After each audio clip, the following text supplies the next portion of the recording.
আসসালামু আলাইকুম। দেশ ও প্রবাস থেকে যে যেখান থেকে দেখতেছেন, ভিডিওটি শুরু থেকে শেষ পর্যন্ত দেখেন, ইনশাআল্লাহ উপকৃত হবেন। ইউরোপের স্বপ্ন সবাই দেখে, প্রতিটা মানুষ ইউরোপের স্বপ্ন দেখে, প্রতিটা মানুষ বিদেশ গমন করতে ইচ্ছুক। অনেকেই আছে দেশে কিছু করতে পারতেছে না, বিদেশ যায় কিছু করার ইচ্ছা, ফ্যামিলিকে ভালো রাখার ইচ্ছা।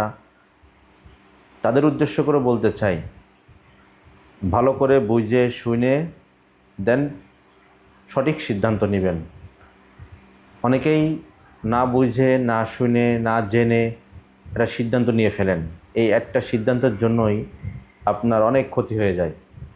তা যারা দেশে এবং প্রবাসে বসে সিদ্ধান্ত নেবেন ইউরোপের, তাদের উদ্দেশ্য করে বলতে চাই, আগে ভালো করে বোঝেন বাংলাদেশ থেকে আপনার জন্য কোন কোন কান্ট্রিতে ইউরোপের ভিসা ভালো হচ্ছে, রেশিও ভালো, এগুলো আগে বোঝেন।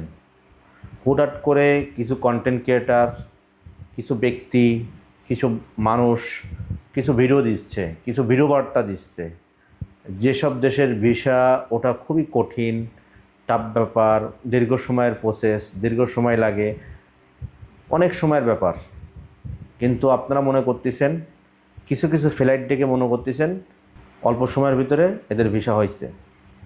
তাদের উদ্দেশ্য করে বলতে চাই, ভাই, ইউরোপে যাবেন, স্বপ্ন দেখেন, ফ্যামিলির কথাও চিন্তা করেন।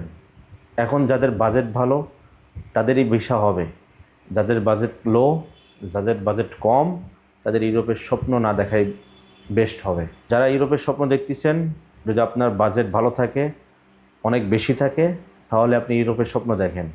যদি আপনার বাজেট না থাকে, তাহলে আপনি ইউরোপের চিন্তা মাথা থেকে ফেলে দিন, যে কোনো একটা দেশে এশিয়ার ভিতরে চলে যান, সেটা আপনার জন্য বেস্ট হবে।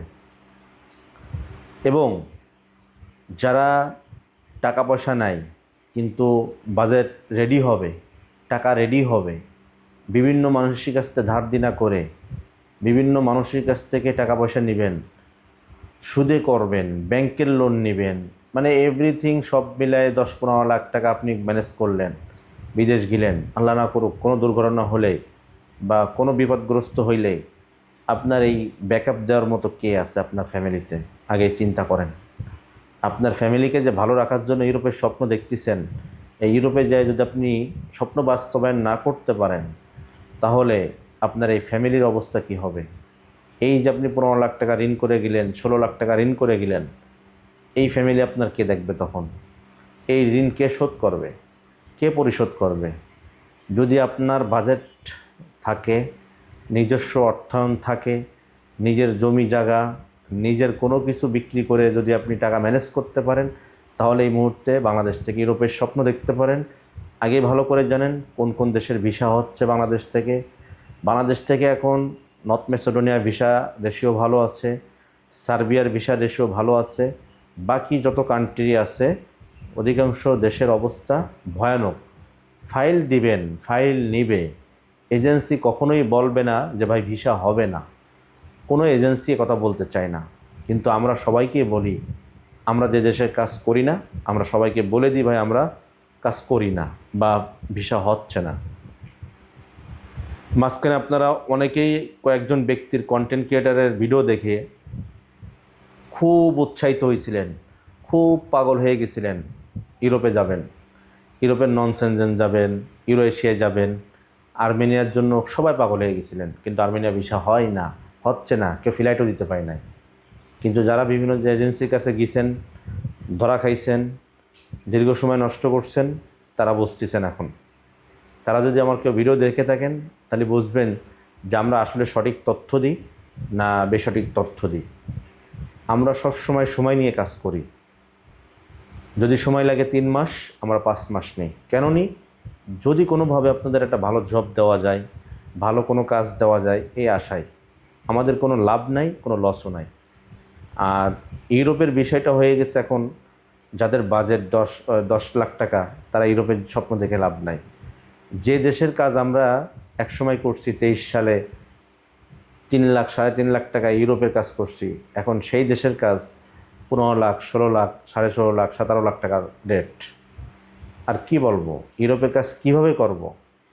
আপনারা যে ইউরোপের স্বপ্ন দেখেন, আমরা যে কাজ করব, কিভাবে করব? আপনারা বাজেট শুনলে মনে করেন এজেন্সি মনে হয় সব টাকা নিয়ে নিচ্ছে। আদৌ সেটা না। এজেন্সি কিছু টাকা লাভ করে, বাকি টাকা অন্যের পকেটে চলে যায়।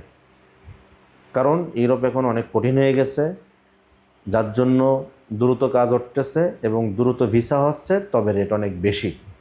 যেমন আপনাদেরকে আমি বলি, নর্থ মেসিডোনিয়া, সার্বিয়া যারা ট্রাই করবেন তারা ভিসা পাবেন, কনফার্ম ভিসা পাবেন, কিন্তু আপনি ডাইরেক্ট কোনো কোম্পানির ভিসা দ্রুত পাবেন না।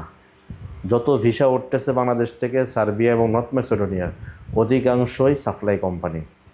এটা কিভাবে হয়? সাপ্লাই কোম্পানির থেকে ভিসা হয়, এরপরে আপনার ওখানে যাওয়ার পরে আপনার কাজের ব্যবস্থা করে দেয়, বিভিন্ন কোম্পানিতে কাজ দিয়ে দেওয়া হয়। এটাই সবাই করতেছে। আমার কাছ থেকে যদি সার্বিয়ার কাজ করান, নর্থ মেসিডোনিয়ার কাজ করান, তা আমিও সেম প্রসেসে আগাবো। কারণ এখন যেভাবে চলতেছে কাজ, আমারও সেভাবে আগাইতে হবে। আর যাদের রেট আছে 15 লাখ 16 লাখ টাকা, তাদের কাজ করা সম্ভব। আর যাদের বাজেট নাই, মানে যাদের বাজেট 8 লাখ 10 লাখ, তারা ইউরোপের স্বপ্ন দেখবেন তো ধরা খাবেন। লিখে রাখেন আপনি আজকের আমার এই কথাটা ডায়েরিতে লিখে রাখেন, যে আদৌ সত্য কিনা, আমি মিথ্যা কথা বললাম কিনা। যারা 10 লাখ টাকা বলতেছে, যারা 8 লাখ টাকা আপনার ফাইল নেবে, তারা আদৌ আপনার ইউরোপে পাঠাতে পারবে না, নিশ্চিত। আপনি শিওর থাকেন, কারণ ইউরোপের কাজ এখন অনেক কঠিন। তা ভাই, যারা বাংলাদেশ থেকে স্বপ্ন দেখেন, তারা রোমানিয়ার স্বপ্ন দেখতে পারেন। ইন্ডিয়ান ডবল এন্ট্রির ভিসার দায়িত্ব আপনার নিতে হবে। ডবল এন্ট্রি ভিসা মোটামুটি হচ্ছে, তবে আমরা রিস্ক নিতে চাই না। এবং আমাদের কথা ক্লিয়ার, রোমানিয়ার জন্য বাংলাদেশ থেকে অ্যাপ্লাই করলে যদি ভিসা কোনো কারণে রিজেক্ট খায়, পুরো টাকায় আপনার পেমেন্ট করতে হবে পারমিটের। কারণ লয়ার কোনো পারমিটের টাকা রিটার্ন দিবে না বা করবেও না। যারা মিডিল ইস্টে আছেন, ভিয়েতনামে আছেন, তারা রোমানিয়ার জন্য অ্যাপ্লাই করতে পারেন, রোমানিয়ার খরচ কম লাগবে। আর যারা মিডিল ইস্টে যারা আছেন, তারা বসনিয়ার জন্য অ্যাপ্লাই করতে পারেন বা আদার্স ইউরোপিয়ান দেশগুলোতে অ্যাপ্লাই করতে পারেন, তাদের ভিসার রেশিও ভালো আছে। তবে বসনিয়া এবং রোমানিয়া ভিসা ভালো ওঠে। তা যারা ইচ্ছুক আছেন, ইউরোপের দেশ নর্থ মেসিডোনিয়া, সার্বিয়া বা রোমানিয়া, যারা যেতে ইচ্ছুক আছেন, তারা যোগাযোগ করতে পারেন। ইনশাল্লাহ আশা করি আমাদের কাছে ফাইল দিলে ঠকবেন না এবং সময় দিলে কাজ উঠাই দিব, এতটুকু বলতে পারি। কারণ ইউরোপের কাজ যেখানে এখন হচ্ছে, আমরা সেখানেই করতেছি। আর আপনারা দ্রুত ভিসা পাবেন, দ্রুত অ্যাপ্রুভাল পাবেন, এটাই স্বাভাবিক এখন। কারণ এটা এখন বর্তমানে যে কাজগুলো হচ্ছে, আপনাদেরকে সেই বার্তাগুলোই দিলাম। আর যারা মলদোভা, তারপরে আরও অন্য অন্য দেশের জন্য যারা আমাদেরকে নক করেন, দয়া করে নক করেন না। এসব দেশের কাজ এখন উঠতেছে না, শুধু খামাখা সময় নষ্ট। আর যাদের ফ্লাইট দেখতেছেন, মলদোভার বিভিন্ন এজেন্সি দিচ্ছে, খোঁজ নিয়ে দেখেন, 1 বছর 1.5 বছর ফেলায় 100 ফাইল নিছে, 50টা ফাইল নিছে, 20টা ফাইল নিছে, 5টা উঠাচ্ছে। কারণ মলদোভার A to Z আমি ভালো করেই জানি, কেন কাজ উঠতেছে না, কেন কাজ ওঠে, কীভাবে ওঠে, সবই আমি জানি। এই জন্যই আমি কাজ বন্ধ করে দিছি। কারণ আমি যদি না জানতাম, তাহলে আমি কাজ করতাম অবশ্যই। যারা মলদোভার আশায় বিভিন্ন এজেন্সিতে ফাইল দিচ্ছেন, তারা এই ক্ষতিগ্রস্ত থেকে বাঁচতে চাইলে এখনও সময় আছে, ফিরে আসেন। তাহলে আপনার জন্য ভালো কিছু হবে ইনশাআল্লাহ। সব ভালো থাকুন, সুস্থ থাকুন, দেখা হবে নেক্সট ভিডিওতে।